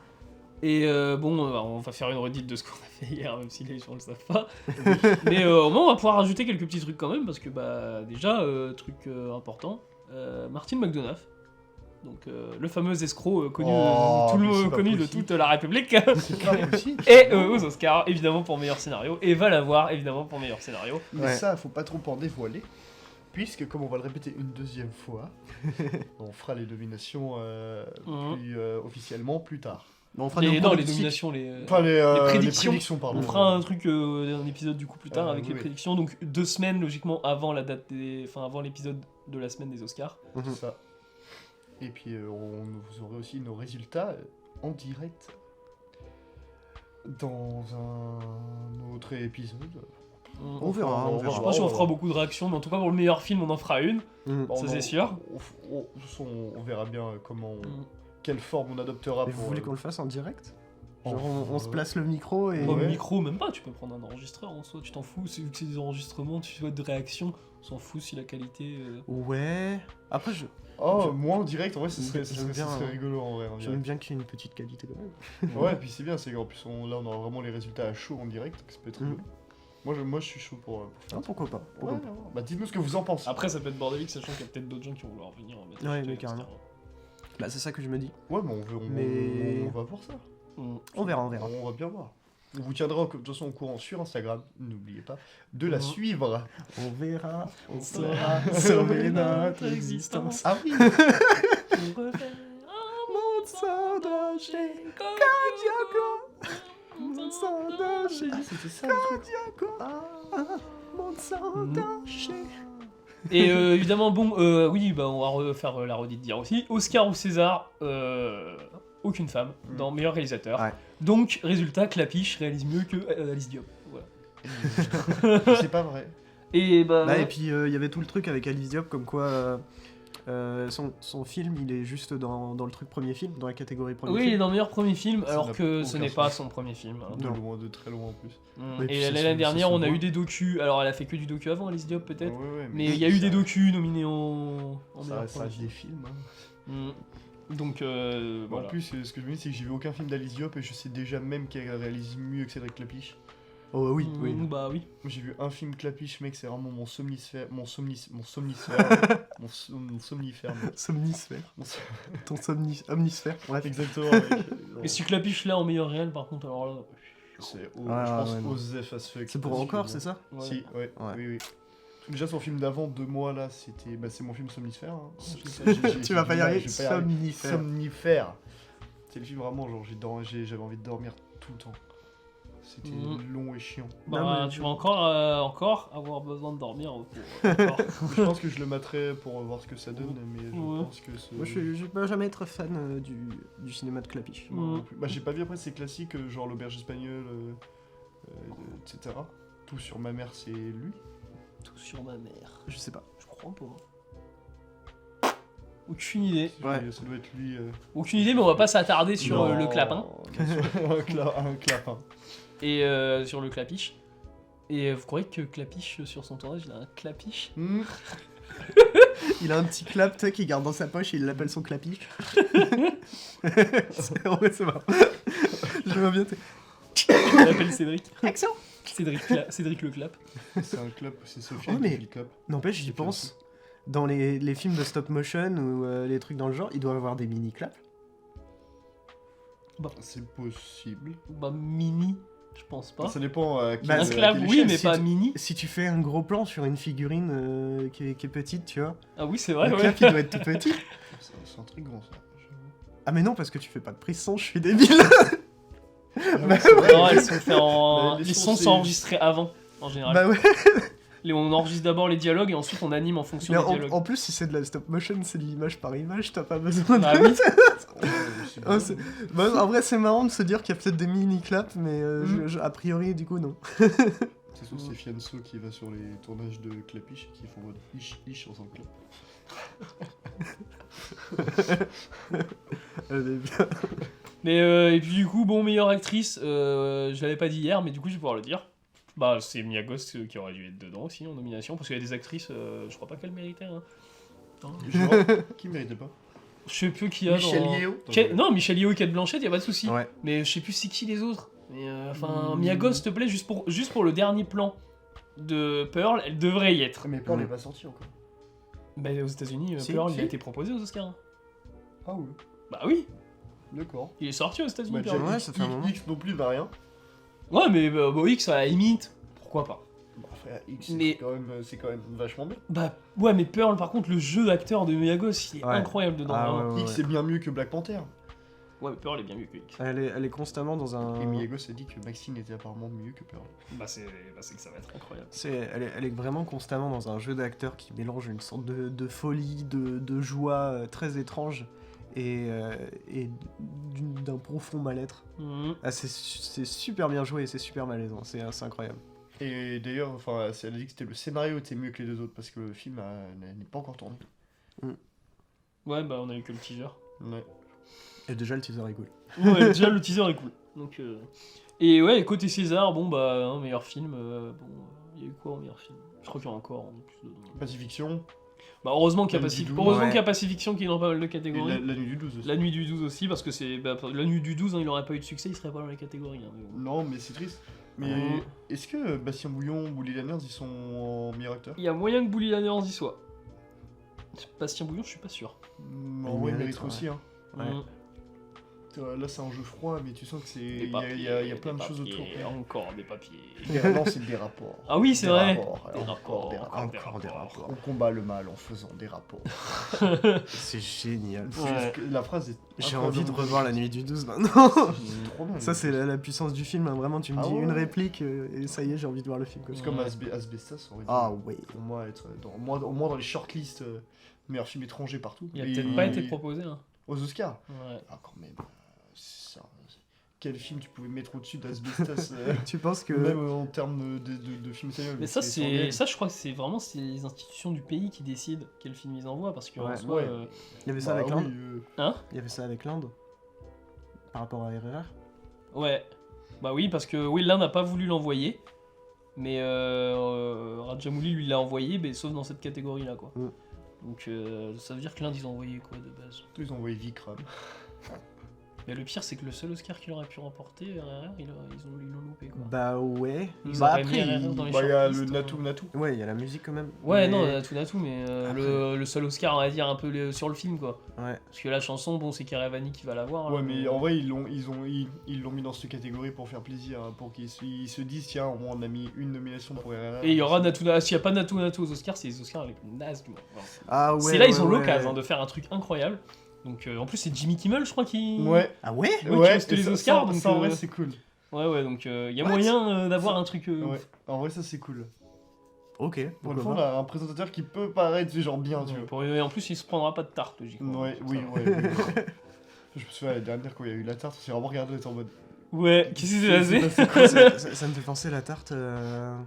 Je vais pas Enfin, parler de ouais. tarte. Hein. Mais merde, par contre, je sais plus qui c'était. Je crois que c'est Samuel L. Jackson. J'ai un doute, hein. J'ai un gros doute. Je pense que c'est pas lui. Mais il y avait un acteur américain qui à un moment, il y avait Will Smith qui était dans un public et lui il parlait et il dit ouais, moi j'ai des règles à vous donner. Règle numéro 1, restez cool. Règle numéro 2, ne pas créer d'embrouille. Et règle numéro 3, jeter le nom de la femme de Will Smith de votre bouche. Et il y a Will Smith qui s'est tapé une barre. Non, c'était pas aux Oscars. C'était un autre truc. Mais j'avais vu ça m'avait fait marrer. C'est l'anecdote. C'est peut-être les Golden Globes. Non, c'était pas une cérémonie. Il hein. était pas. C'est pas une cérémonie? Non. Je sais pas s'il était. Parce que là, Émancipation, je crois qu'il est. Le Golden, non, je sais pas. Je sais pas. J'en sais rien. Bon, enfin bref. Mais on va pas, du coup, on va pas s'attarder dessus. Non. Parce que, bah, voilà, les nominations sont ce qu'elles sont. Hein. Et de toute façon, Comme d'hab, c'est un peu pourri. On en parlera plus en détail, on se disputera plus en détail lors des pronostics et évidemment du résultat. Mhm. Et du coup, sur les petites news de Rennes, bah déjà, 1er février. Oh, oui, à ton anniversaire. Oui, Et il y a New York 1997 de John Ouais. Carpenter à l'Arvor. ça, c'est cool. C'est Mhm. mon cadeau d'anniversaire. Ça Ah me fait ouais. plaisir. Moi. Et du coup, même avec le retard, du coup, logiquement, l'épisode sort ce soir. Mhm. Donc demain, avant-première de La Syndicaliste. Donc demain, lundi, quoi. Mhm. Et Le 30 janvier. pour la France, à l'Armor. Mais pour la France à l'Arvor, mais c'est sûr que c'est pas ce soir. Bah, j'ai un doute. Ouais, bah toi t'as mis dimanche, je crois. Donc. Bah, je sais plus. Bah je sais Pour- pas. pour Donc, moi, pour peut-être moi, il y a pour la France avec Karim Leclou ce soir, c'est trop tard, et sinon demain soir à l'Arvor. Et c'est en présence Et- de Karim Leclou. Ouais. En présence de Karim Leclou. Et du réalisateur aussi du film. Et truc important, la rétrospective David Lynch au TNB. Donc pour l'instant, vous pouvez voir si vous voulez. Il me semble que c'est mardi et mercredi. J'ai plus les horaires en tête malheureusement. Non, lundi et mardi. C'est lundi et Mercredi, mardi. logiquement, il rechange vu que. C'est possible. Bon, on va dire lundi, mardi. Renseignez-vous. Mais en ce moment, du coup, il y a Eraserhead. Il y a, Twin Peaks. merci, Lost Highway. Twin Peaks Firewall, oui. Ouais. Oui, Pas la Et- série. ouais, ça aurait été trop bien. Et Lost Highway, du coup, et bah, il y aura du coup à partir de mercredi, ils vont passer Blue Velvet, Mulholland Drive et Elephant Man. Elephant Man, ouais. Et tout ça, c'est parce qu'il y a une petite restauration de Lost Highway. Mhm. Ça, c'est cool. Et le 5 février à 18h à l'Arvor, ne pas manquer surtout le salon de musique de Satyajit Ray, classique du cinéma indien, et avec une musique qu'on a déjà vue dans le Wes Anderson Darjeeling Limited. Ça date pas de J'ai pas vu ce Wes Anderson. 52 C'est un truc, c'est des années 50. Satyajit Ouais. Ray. Mais c'est super beau, Fin de musique. donc esthétiquement c'est parfait le truc. Il est en noir et blanc, le film. Ouais, oui. Bah oui. On a dans les années 50. J'avais, bah ouais. Et bah, j'ai pas d'autres grand chose à dire. Si vous pouvez, prenez vos places pour Titanic, parce qu'apparemment il n'y a pas beaucoup de séances. Ah ouais. Alors que tout le monde a envie de le voir hein, en 3D remaster, mais Bah ouais. une séance au Pâté Angers, genre c'est tout. Une séance à Tours aussi. Une séance à tour, ouais. Nous, pas de séance à Non, Rennes, pour l'instant. Sérieux? Ouais, pour l'instant, Ouais. on en a. Bah, je sais qu'on en aura une, Ouais. mais il faut attendre. C'est dingue. C'est Ouais. même pas sûr qu'on en ait une. Bah, si, mais qu'est-ce que si nous vous de la bande-annonce carrément en 3D, en nous disant vraiment avant la bande-annonce, genre mettez vos Ouais, mais lunettes. c'est pas ce qu'ils reçoivent pour pour, voir les la bandes bande-annonce annonces et en tout, 3D. ils envoient ça à tous les pâtés. Ils font Ouais, pas mais- une sélection, je pense, par pâté. Hein. Globalement, ils mettent les bandes annonces des films qu'ils diffusent. Ouais, bah la bande annonce Bah, de X, on l'a eu hein, pour ouais. au Gaumont. Hein. Et puis on a. Ah. La bande annonce de X, elle passait hein, au Gaumont. Ouais, bah la bande annonce de Last Night in Soho aussi. Hein. Ouais, bah, il y on avait- l'a pas Il y eu. a toujours Hein. des exceptions hein, après. Il y avait j'imagine. la même chose avec les affiches. Hein. Il y a pas mal de films dont l'affiche apparaît dans le Gaumont, enfin le Grand Pâté. Bon, Enfin, par maintenant il n'y a SM. plus d'affiches, mais. Ouais, Et au c'est final, il passait jamais quoi. Mhm. Parce que bah, le Knock at the Cabin, moi, bah, ça ce sera un bon petit cadeau d'anniversaire. Petit Shyamalan. Lui, c'est sûr, il passera parce que genre, il y a carrément même des pubs de pâté sur Insta ou sur le site qui disent qu'il passera. Oh, mais c'est sûr qu'il passera. De toute façon, Old il est passé. Ouais, bah ouais, c'est pour ça que je me disais ça. Puis ce sera Shyamalan. Bon, Shyamalan. Oh, chez Amalon, ça passera. Il y a même des Mm. chances qu'il passe Alors, à la revoir. en vrai, Ouais, ça peut-être. m'étonnerait. Ouais, En c'est vrai, vrai. ça m'étonnerait parce que si déjà il passe The Sadness et ils sont en mode bon, c'est à la limite le film d'horreur, je veux dire. Mais No Cut the Cabin, il est pas film d'horreur. Mais ça aussi, mec. C'est Non. vraiment le genre du film. C'est vraiment genre thriller, épouvante horreur et drame, je crois. Oh, j'ai pas entendu ça. Ouais. Bah, moi j'ai vu ça carrément. Mhm. J'ai vu. Alors, peut-être que je peux me tromper, hein. Bah, en tout cas, Ouais, de toute façon, prochaine, voilà, on en Knock- parlera la ouais, semaine ouais, prochaine. Knock at the Caboon. Et After Sun, du coup. Ouais. Je crois. T'es cool. Après le soleil, il y a la nuit. Exactement. Et après la nuit, il y a le soleil. Et bon, voilà. Et on reparlera de plus d'actu, je pense, la semaine prochaine. Ouais. Ah bah Vu là, qu'on va avoir un peu plus. Ils vont En mettre plus, les actus Ouais, de ça mars. commence à y avoir des sorties. C'est là, cool. ouais, ça va commencer à Mhm. taper. Ouais. Il y a d'autres. Ah oui, non, j'ai autre chose à dire. Non. Du Ah coup, oui. le 14 février, rencontre du troisième type de Spielberg à l'Arvor. Ça, j'irai direct. À 20h30. J'ai Et jamais ouais. vu le film. Bah, nous, on savait que ça allait passer avec Fablemans, Mhm. le directeur en a parlé, du coup. Oui, c'est vrai, ouais. Mais ça, c'est trop bien. Ça, de toute façon, vous l'avez déjà vu le film ou pas, vous? Non, Ah, moi j'ai quoi vu, que- j'ai vu des scènes, moi. Moi, Je sais j'ai pas. rien vu le film, je sais même pas. Mais je sais juste qu'il y a François Truffaut qui joue qui joue le deuxième Oui, il rôle. joue un scientifique Je suis dedans. en mode. Ouais, vraiment. Sérieux Il y a Richard Dreyfus et François Truffaut qui jouent Mhm. les deux personnages principaux. Incroyable. Ouais. Non, bah je- François Truffaut, il est pas personnage principal. Non, je sais pas. il moi, fait un j'ai pas vu le film. scientifique dedans. Et je sais que c'est le deuxième nom qui est cité dans les acteurs, donc c'est hyper stylé de se dire que Truffaut, après le dernier métro et les 400 coups et tout, il joue pour Spielberg en 72. Parce que Spielberg était déjà fan de lui. Mm. Ouais. En même temps, Spielberg, c'est le nouvel Hollywood. Hein. Mais puis Le film, c'est 72 le film. Truffaut, Ouais, un truc comme ça, je crois. C'est 72. Truffaut, il était pote avec Hitchcock, donc. Ouais. Puis il y a Richard Dreyfus qui reviendra aussi dans les Jurassic Park. Est-ce que vous croyez que Hitchcock est déjà rentré dans un Truffaut? Mais un magasin? C'est une bonne question. Parce que le début, mec, c'est... Il a allé acheter un poisson rouge, tu vois. Ah, je veux trop une photo d'Hitchcock avec un sac poisson petit rouge sac à de regarder la poisson cam rouge, comme d'hab là en mode. Une petite boîte de Mais truffes. tu sais, mais filmé comme à la Wes Anderson, ça serait trop bien. Ouais. Il achète Oh, un je petit veux poisson un avec Wes Anderson sur un biopic. Wes Anderson qui fait un biopic sur Hitchcock. Et il prend du... Ça serait trop bien. Il prend de la bouffe pour poisson à la truffe. Et Tu donnes des quand trucs, il lui là, donne, Ouais. quand il donne au poisson, il fait oh. Premier degré. Oui. Truffe, oh. Oh. La truffe, oh, dans l'eau. On va vraiment inventer ça, de la truffe qui se développe dans de l'eau. C'est des truffes. On a fini avec... J'ai fini et. J'ai pas d'autres actus, moi non plus. Pas. Moi, Depuis je quand t'as des actus, toi, de toute façon. Bah, tu vas te calmer déjà. C'est quand j'ai rien que tu l'aies dit avant que je puisse les dire. Moi, j'en ai pas d'autres non plus. Bon, bah voilà. Depuis quand t'as des actus, toi, de toute Des fois, j'en ai. On c'est en vrai. a, on en a tous. Genre Mais- Uzumaki, quoi. Oh, mais- oh, le force. Je sais même pas pourquoi tu me tacles là-dessus, parce que moi, j'aime le truc, donc... Bah oui. Ouais, moi aussi, hein, j'attends. Hein. En plus, si c'est forceur, c'est toi qui force depuis tout à l'heure sur le Uzumaki. En vrai, continue d'en parler comme ça, tu sais, c'est dans l'air, les gens ils vont commencer à le voir, et puis plus les gens en parlent, ça c'est comme le Père Noël, plus les gens y croient, plus il va apparaître. Et au final, on te dira que non, désolé. Comme Ça Astérix. Oh, oh. Oh oui, on peut parler de ça dans les actus. N'allez pas voir Astérix, voilà, c'est bon. Merci. Voilà, terminé. On n'en parlera pas dans ce podcast. On va laisser le film canet. Ou on fera une. l'autotune. Ouais, bah l'auto, ouais, mais putain. Comme Faire l'autotune comme ou Arthur pas, Malédiction. Malédiction. Malédiction. Vous avez pas réagi à mon Non, mais blague. vu les propos de Guillaume On Canet. n'a pas entendu. J'ai pas entendu, ouais. On va laisser le film canet. Mm. Ouais. Bah, vu les propos de Guillaume Canet, il peut canner. Voilà. Ouais. Parce que le cinéma français, il a pas l'air de beaucoup l'aimer, il a plus Et- de l'air ouais. d'aimer la thune. Et d'ailleurs, avez-vous vu aujourd'hui la magnifique vidéo promotionnelle sur la chaîne de McFly et Carlito? Ils ont fait un loup-garou avec tout le cast. What? Il y a l'équipe technique ou pas? Non, Non, on s'en non, bat non, les mais couilles. non, Mais t'es fou, quoi, les gens viennent pas au film pour ça. Eux, ils viennent pour les acteurs. Ouais, non, pour les, Tête non, d'affiche. pour les caméos. Ah, ouais. Et les caméos, Je pense bah, que il y a des c'est un gens, film. les gens vont venir pour Zlatan. Hein. Ah ouais? Alors qu'il doit être quoi? Il doit être, allez, même pas une minute dans le film. Mais pareil, il y a Big C'est Flo et chiant. Oli et Orelsan. Oui, il y a Angèle. C'est Bah, qu'est-ce Angèle, que elle joue Falbala, qu'est-ce qu'il donc fout je là pense qu'elle a un plus gros rôle. c'est possible. Bah, en vrai, Angèle en Falbala, ça ressemble pas mal. En vrai, c'est pas. Ouais, mais on va pas commencer à dire des Non. choses positives. Non, oui, c'est vrai, pardon, je me suis emporté. Je vais canner moi aussi. Fais attention. T'es sur un Allez terrain voir, glissant. allez voir le Shabbat, là, et puis voilà. Ouais. Ouais. Guillaume, tu étais très gentil quand nous t'avons rencontré, mais arrête de faire des films Astérix. Par Ouais, contre, en- de faire des films tout En court. plus, il est rentré en dépression à cause de ce film. Ouais. Ah ouais? Ouais, parce que Oh. il y avait tellement de J'espère boulot. et j'espère c'était- qu'il arrivera à guérir sa déprime avec le paquet qu'il a dû recevoir pour le scénar. Vu qu'il a reçu 500 000 balles juste pour lui. Ouais, déjà. C'est ouais, sur donc, sur son nouveau j'avoue, matelas de la billets, vie, il va la vie. pouvoir bien dormir. J'avoue, il a dû se mettre giga bien en vrai. Ah bah oui. Hein Il a dû se mettre giga Bah, les bien. Boukarma, 20 000 balles, je crois. Pour. Oh, chat. 20 000 balles pour avoir écrit Teddy. Bon.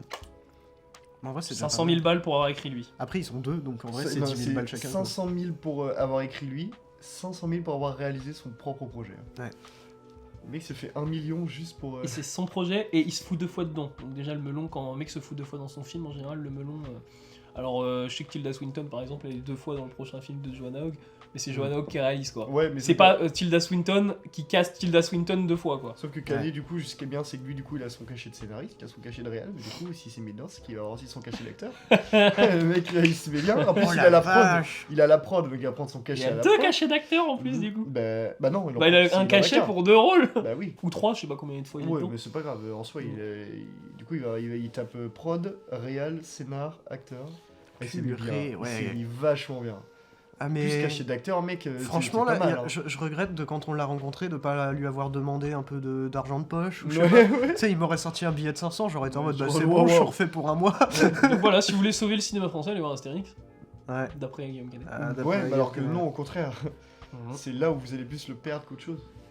Mais bon, Et c'est tout va. Enfin, Et on peut prendre Sans ses places pour le sacrifice. les trois mousquetaires d'ailleurs au gros. ouais. Mm. Et je pense qu'il y aura l'équipe technique parce que c'est l'avant-première est Elle a très vraiment en énorme. avance. hein. Moi, je l'ai déjà. Donc, Moi aussi, je l'avais pris avant que tu le dises, même. C'est vrai? Ouais, il était moi- il y a bah, moi, 3 je- jours avant, mais je l'ai payé à personne, j'avais complètement zappé. Bah mec, Et je l'ai pris. moi j'ai fait la Moi, j'avais même. pas encore pris. J'ai fait la même. Enfin, moi c'était genre, je l'avais pris la veille. C'est en Et Dolby le lendemain, je dis, mais attends, je l'ai pas dit. Hein? C'est pas en Dolby, je crois. Non, non, non, non, c'est cool. en. Salle 2, C'est en salle 2, je crois, ouais. Non, sinon j'aurais pas pu prendre. Mais du coup, on en a terminé avec les actualités et on va pouvoir enchaîner sur la thématique du jour, qui se mélange plutôt bien avec les films d'actualité dont on a pu parler, parce que on va reparler de paranoïa, de folie, on va reparler de Lovecraftien, parce que bah, c'est la thématique d'aujourd'hui. Et tout ça avec un film du cher et grand Franck Darabont, The Mist, une adaptation de Stéphane Roy.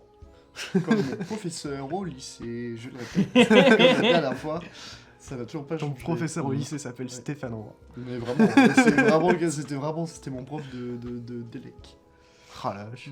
C'était pas ton prof d'histoire horrifique. Non, c'était mon prof d'élec qui nous apprenait à mettre des fils dans les trous. Pardon. Ah mais là j'exagère un peu, mais enfin c'est tout un délire. Mais du coup, The Mist, Kezako. Bah, C'est pas faux. Non, je rigole, déjà, c'est une blague, c'est une truc à préciser, comme hier, parce que depuis hier ça a pas changé, Oui. Franck Darabont, Mm. toujours pas connu, Oui. pas, malgré que tout le monde connaît ses films, hein, donc Oui. déjà La Ligne Verte, Les Les Évadés, Évadés. Ouais. et bah, sa The série Mist. The Walking Dead. The Mist. The Mist, c'est le moins connu, je pense, justement, de Ouais. ces films. Oh, ouais, Après, il y en a c'est d'autres, un des films où j'entends le plus parler quand je t'ai dit Franck Darabont. Ah ouais. Enfin, aux gens que je connais. Je leur dis bah Franck Darabont, bah en général ils vont me dire quand même Les Évadés et les Lignes Vertes. Mais je les entends souvent citer aussi The Mist. Mm. Ah, il est marquant. Hein. Ouais, Ouais. mais en vrai c'est cool aussi, tu vois. C'est-à-dire qu'il n'y a pas que la Ligne Verte et Les Évadés dans la vie, quoi. Mais en gros, c'est un très bon. Je crois que c'est des commandes à chaque fois. C'est possible. Il y a moyen. Et c'est l'un des meilleurs faiseurs, en fait. Ouais, de fou. Parce Bah, que, ouais, parce qu'en plus, enfin, il y a une patte un peu Franck Darabont, je trouve. Enfin, ouais, bah, c'est petite, hein. dur à discerner. C'est Je pense dur à qu'il discerner, faut ouais. s'y intéresser beaucoup. Ouais. Mais en tout cas, dans ces thématiques, déjà, c'est sûr qu'il y a une patte, Mm. comme on disait hier. C'est cette reconstruction de société Mm. Ouais. dans une micro-zone, on va dire. Bah, ça va Ouais. être la prison. Bah, dans l'univers, ça va être la tôle hein, aussi. Ouais, Les Évadés Dans, aussi. dans les évadés aussi, dans The Walking Dead, ça va être vraiment dans leur Dans camp. plusieurs en espaces, soi. ouais. Post-apo, hein. Et, Et dans dans- The Mist, ça va être dans un centre commercial. du coup. Mais en fait, il adore la fin du monde ou la tôle. Et Non, mais en je fait, dis, Et c'est des situations dans lesquelles les gens Sont ne fermés. se connaissent pas Il reste enfermé aussi. et restent à un même endroit et doivent former une communauté pour survivre. Ouais, c'est ça, genre de se dire, même dans les post-apo, tu vois, dans The Mist, dans le magasin, ils sont enfermés. Et c'est ça qu'ils n'ont pas le choix, en fait, d'essayer de vivre tous ensemble. Mm. Et c'est là où, justement, le propos est super intéressant dans comment tu crées une société, comment tu essaies de créer un ordre, quelque chose qui fonctionne bien Maintenant que j'y pour pense, réussir à vivre. le film, bon c'est le premier qui m'est venu, il y en a sûrement d'autres, hein, Oui. mais qui ressemble le plus à cette idée de Franck Darabont, c'est 12 hommes en colère. Ouais, c'est vrai. Il y a un truc, hein. Ouais, oui, c'est parce ça, qu'il y en a. vrai, de C'est fou. créer une. C'est pendant 1h20 remettre Mm. de l'ordre dans ces 12 mecs qui, justement. Ouais. Et on y voit un peu tous les rôles, même dans ces mecs-là. Enfin, t'as le Pecno qui a envie de voir son match. Mm. Tu vas avoir le mec un peu plus savant qui va plus Il réfléchir. y a le publicitaire, Le qui- publicitaire, ouais. qui est en train de pitcher des slogans. Les mecs un De toute peu, façon, on reparlera de 2 hommes en colère un jour. les mecs Ouais. un peu mafieux aussi. Ouais, c'est On cool. pourra reparler aussi de ce plus gros reproche qu'on peut lui faire. Les hommes sont pas tant que ça en colère. C'est qu'il y a que des hommes. Ouais. Ah, oui. C'est peut-être. Ça me met en Après, colère. le film est dans un contexte contextuel, genre. dans On les en potes, reparlera. Ouais, on en reparlera. Ouais. C'est- C'est pas le sujet, c'est pas le propos, mais on en reparlera. Mais du coup, petit synopsis de The Mist. Mhm. J'ai zappé le nom du personnage principal. On va J'ai dire jamais Damien. le nom. C'est Damien. Tu dis Da- brume magasin. Quoi Faire. Oui. En gros, Damien est américain, il a une petite famille, et à un moment, ils vont faire des courses. Et avec le voisin, oui, c'est vrai, je l'oublie toujours. Mais et il rentre du coup dans un grand supermarché. il y a Et plein même de que, gens qui t'as oublié un truc aussi, hein. En partant de chez eux, il y a de la brume qui arrive au loin. Hmm. Ouais, ok. C'est vrai. C'est important à préciser. Et ils partent de chez eux vers le magasin et il y a une brume qui commence à s'installer un peu tout autour, Très épaisse. très très épaisse. Et il y a quelqu'un qui a une très grosse CE. Quoi. Et du coup, ils rentrent dans le magasin, ils commencent à faire leurs courses et là, la brume arrive réellement et en fait, elle se dissipe pas. et elle est tellement épaisse, et en fait dedans il y a non mais j'ai du mal. Il y a des stronons. Non, c'est Un que peu j'ai Lovecraftien. pensé à la brume, j'étais en mode c'est Snoop Dogg qui a tenté un aqua dehors.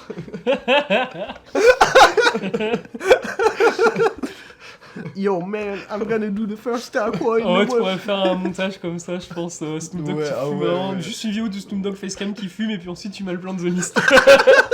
Oh ouais, vrai. Oh, je vais le faire, ça m'a donné une idée là. Ouais, je suis content T'en d'avoir. fais un gif après là, et puis.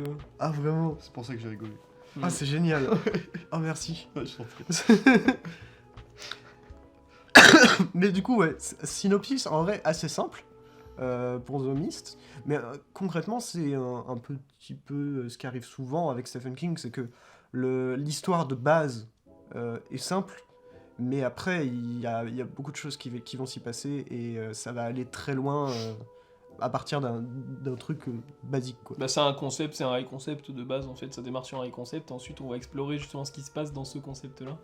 Et du coup, bah, film à high film à high concept, du coup, bah, parce que aussi c'est un huis clos. D'un côté, The Mist est un huis clos, même si on va se permettre des fois d'en sortir un peu. Et on va explorer aussi, du coup, bah, on en parlait hier, des rôles qu'ils vont avoir dans le supermarché. On va avoir notamment la religieuse, qui va être genre... D'ailleurs, je tiens à dire, j'ai pas revu le film, du coup j'ai pas eu le temps, je sais pas si tu l'as revu toi. Non.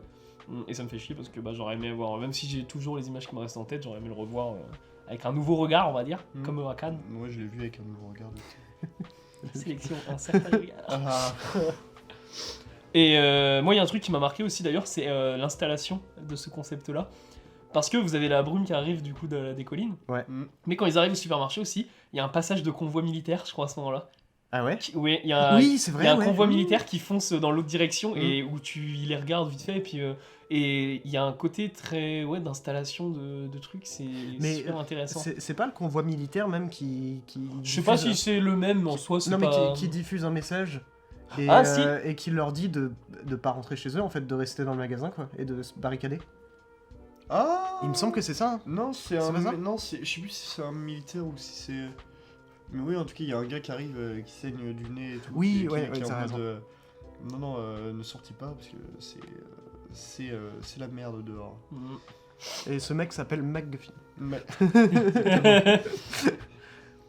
Mais ouais, c'est vraiment cette étude en fait dans ce supermarché avec ce truc horrifique, vraiment très Lovecraftien, avec une brume épaisse dans laquelle il y a des créatures indescriptibles, un peu étranges, dont on ne voit que les tentacules qui passent sous la porte. Et c'est l'idée de créer une sorte de communauté, comment on dirait, merde, c'est quoi le truc où c'est un truc qui se fait, mais pas par choix. Ou c'est C'est forcé, une quoi, obligation. c'est- Non, c'est pas forcé. C'est un truc en mode bon, bah, on est obligé de faire ça avec ces gus-là parce qu'il y a que ça. Je sais plus. Il y a une expression. Ouais, on la Ah, retrouvera après. C'est pas grave. Là, je l'ai pas là. Mais voilà, il y a ce côté un peu de. Ah, bah, c'est terrible, bah, du coup, j'arrive pas à faire ma phrase. Ça me matrix trop le cerveau. Mm. Mais moi, ce que j'aime en fait dans ce film, ça c'est sûr, c'est vraiment l'utilisation de la brume et les créatures qui en ressortent. Je trouve qu'il y a des designs exceptionnels. Le fait que ce soit un petit budget aussi, c'est intéressant. Mm. Est-ce que c'est une contrainte? En soi, là, on peut le prendre dans les deux sens. La brume fait qu'on peut surpasser un peu les contraintes, justement, et l'inverse aussi, la brume pose des contraintes, quoi. Et bah là, la brume, ça permet de faire ressortir les créatures. Il n'y a pas tant que ça de scènes de créatures dans le film. Il y en a pas beaucoup, non. Ouais, mais donc, mais elles ressortent beaucoup. Bah, et puis ce qui est fort, c'est que vu qu'il y a une brume constamment et que les créatures viennent de la brume, t'as une menace constante. Mm. Et tu sais jamais d'où ça va venir, ce que ça va être même. Parce qu'il y a il y a pas mal de créatures différentes en fait. C'est ça qui est cool aussi. C'est que c'est pas juste, on a fait une sorte de gros insecte et il va revenir tout le temps. Non, t'as un tentacule, pour le coup t'as des insectes, t'as un truc un peu araignée, et puis t'as le sorte de mastodonte. Mais c'est c'est ce que je disais hier, c'est en fait The Mist, c'est un contact entre deux mondes. Ouais. Et c'est même pas un monde si bah j'ai pas le mot, mais si pas vorace, mais si prédateur que ça. Mhm. Parce que, on en parlait hier, le gros monstre Lovecraftien du film, qui juste dans une scène, c'est un plan de fin, mais plan magnifique, Ouais. bah il est même pas, il passe à côté, tu faisais la métaphore des fourmis. Ouais, mais c'est ça. Mais c'est pour ça aussi que le film est super Lovecraftien, parce qu'il y a vraiment ce côté d'horreur fait par le fait de se rendre compte que l'humain n'est rien. Mhm. Je crois qu'ils appellent ça de l'horreur cosmique, Mhm. un truc Ouais. dans le genre. Ouais. Mhm. Où en fait c'est une crise existentielle, mais mélangée à de l'horreur. Genre de l'horreur écrit ou bah, filmée là pour le coup. Et il y a vraiment ça avec ce plan où en fait concrètement bah, les créatures elles vont pas attaquer les gens dans le magasin juste parce que je sais pas ils veulent se venger parce qu'ils ont tué leur bébé ou je sais pas un truc dans le genre, c'est pas une question de vengeance, non, c'est vraiment juste des créatures, des animaux qui ont faim et oh bah tiens il y a de la viande là. Bah on va conche. Non mais c'est ça. Ouais. Et bah du coup ouais quand il met un mastodonte, un titan, vraiment le monstre gigantesque et Il magnifique. fait même pas attention. Ouais, hein, bah, c'est ça. euh, Voilà, comme c'est le truc parfait, les fourmis, c'est vraiment Ouais. tu marches dans la rue, tu vas pas regarder sous ton pied si t'es pas en train d'écraser une fourmi quoi. Mais de fou. Et ça c'est super Lovecraftien et je trouve ça super puissant. Ouais, mais pour revenir sur ton truc de huis clos, même quand ils sortent, en fait, quand ils sortent en soi avec la brume, en fait, elle est tellement Oui, épaisse. t'as une forme de huis clos tout le Ouais, temps, même mais à la c'est fin, ça, dans la parce que, même, ouais, même ça, ça c'est- finit en fait, dans une ça voiture. ça les Donc, entoure en soi dans tous les cas, ouais. donc on reste quand même assez oppressé à s'enfermer. Mhm. Donc ça, on reste quand même dans un concept de huis clos, même en extérieur. Et Bah qui est c'est très, pas un très huis fort clos aussi. parce que techniquement on a pas mis 8 verrous quoi, mais on a Mm. mis brume verrou tu vois. Ouais. Oui, c'est ça, c'est un guêpe géante verrou aussi. Mhm. Je sais pas comment on pourrait dire, mais il y a des films comme ça, c'est pas huis clos mais très renfermés. Ouais, C'est une bonne question. Un Je- huis clos moyen. Mais Non, je c'est suis- pas. Non je mais suis c'est quasi vraiment sûr. un autre mot mais renfermé quoi. ouais, il me semble qu'il y a un terme parce que dans le théâtre c'est aussi utilisé avec des bah c'est pas des huis clos du coup, mais des trucs où les lieux sont proches Ouais. et je sais pas du tout comment ça s'appelle par contre. Bon, alors, Mais aussi plus important dans The Mist évidemment, Ouais. c'est aussi sa direction et surtout sa fin. Oh Oui. la vache. Mm. oui, et son casting. C'est pour la petite On en anecdote. parlera. Ouais. Stephen King, du coup. Déjà, Stephen King, la plupart du temps, quand il y a une adaptation de ses bouquins au cinéma, il trouve ça à chier. Et là, il a bien aimé. Stéphane. Et il a même beaucoup aimé. Et il a surtout un truc qui est important, c'est que la fin originale dans le bouquin de Stephen King est nulle.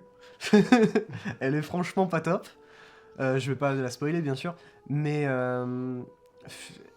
Frank Darabont a fait le choix de modifier la fin et de créer sa propre fin, qui est absolument terrassante. Elle est incroyable. C'est l'une des Ouais. meilleures fins du cinéma pour moi. Et c'est ce qui passe ce film de un film franchement vraiment bien, avec une bonne ambiance, des bons dialogues, du bon acting, plein de bonnes idées en fait, Mhm. à un putain de chef-d'œuvre. Je suis d'accord avec toi, Étienne. Cette fin vraiment elle est immense. Bah, je suis d'accord avec toi. la fin en fait est pessimiste, mais pas que. Ouais. Elle est pessimiste à petite échelle, mais très optimiste à grande Et échelle. elle est très ouverte aussi, la fin. Ouais. C'est Bon, une fin Puis très- En soi, si, parce que. Enfin, on peut pas spoil, mais. En soi, genre, il y a tout un pan qui s'ouvre, et tu te dis, en fait, mais comment, en fait, après cette fin-là, genre. Ça peut se relever, tu vois.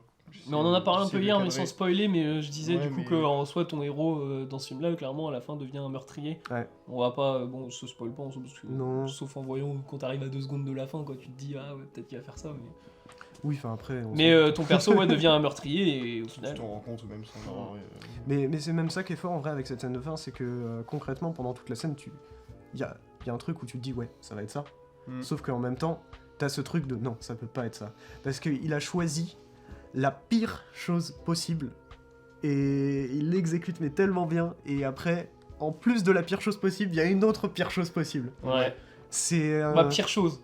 Pas pour l'humanité. Non, Mais mais. pour lui, oui. Pour son perso, en Ouais. tout cas, oui. Et ça en fait vraiment une fin Mm. magistrale en termes d'émotion. Mais parce que c'est- t'attends, en fait, dans cette fin, t'attends qu'un monstre sorte de la brume. Mm. Et c'est pas un monstre qui va sortir de la brume, enfin. Ouais. Oh ouais, oh là là. C'est vrai que l'arrivée, je me souviens de C'est l'arrivée de incroyable. de ce soldat-là, j'ai l'image en tête. Enfin, J'ai envie de revoir le plan. C'est Ouais. super beau spoil.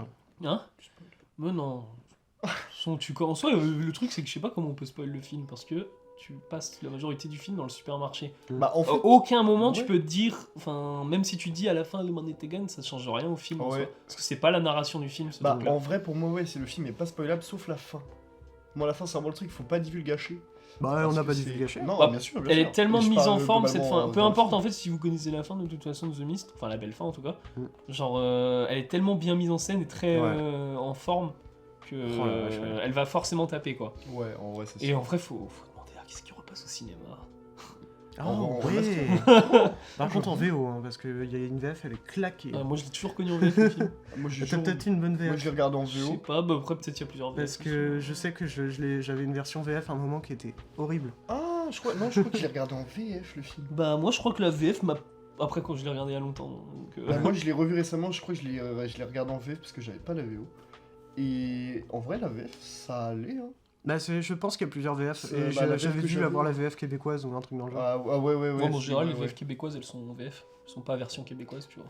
C'est Ouais, pas des VF mais- différentes. Non, mais, il y a des il versions est québécoises, refait. qui existent. Ils refont des doublages. Hein, Ouais mais même donc, je sais que le Québec ils font des doublages français. Hein. Ouais, Nous, non, on a mais- des doublages de films français, c'est fait au Québec. Ouais, mais des fois, Ah t'as ouais. des fois. Ouais, ils enlèvent, parce qu'ils savent enlever leur joie. Ouais, mais ta VF et ta Oui, oui, VFQ. ça- VFQ, Ils c'est la ont un version bouton. française québécoise.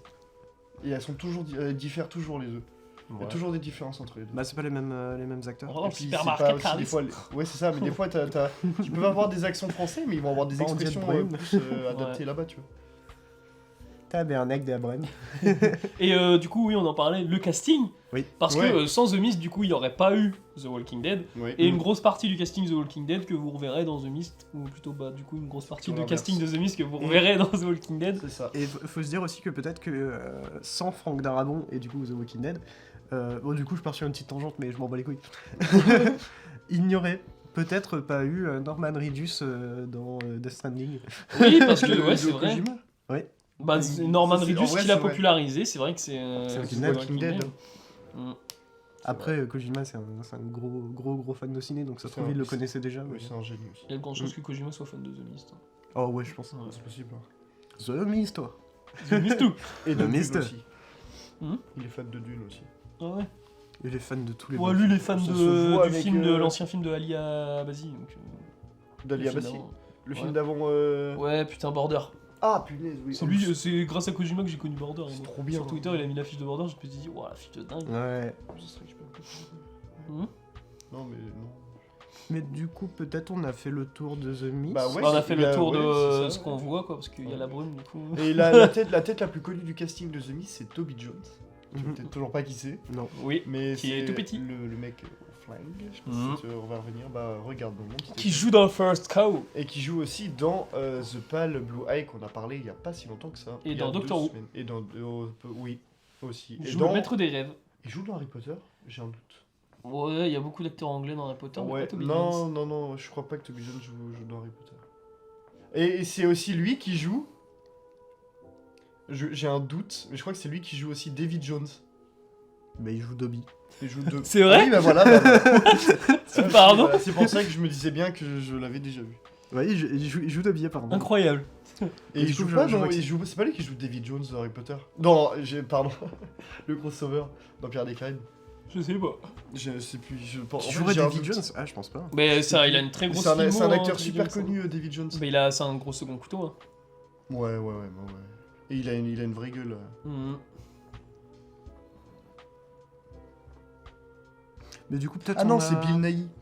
Peut-être on a fait le tour de The Mist. Oui. Mhm. Donc merci beaucoup d'avoir écouté ce podcast. Oui. On se retrouve la semaine prochaine pour l'épisode 39 présenté par Andy avec sa thématique. Paranoia. Everybody's coming to get me. C'est Paranoia du coup. Yes. Interesting. Peut-être l'occasion d'ailleurs de parler de deux films et pas d'un. Ah, On en parle après. Ok. Peut-être, pourquoi pas. Ok. Pourquoi pas. Ok. Why not? Oh, merci encore d'avoir écouté ce podcast. On se retrouve la semaine prochaine. Bisous. Bisous.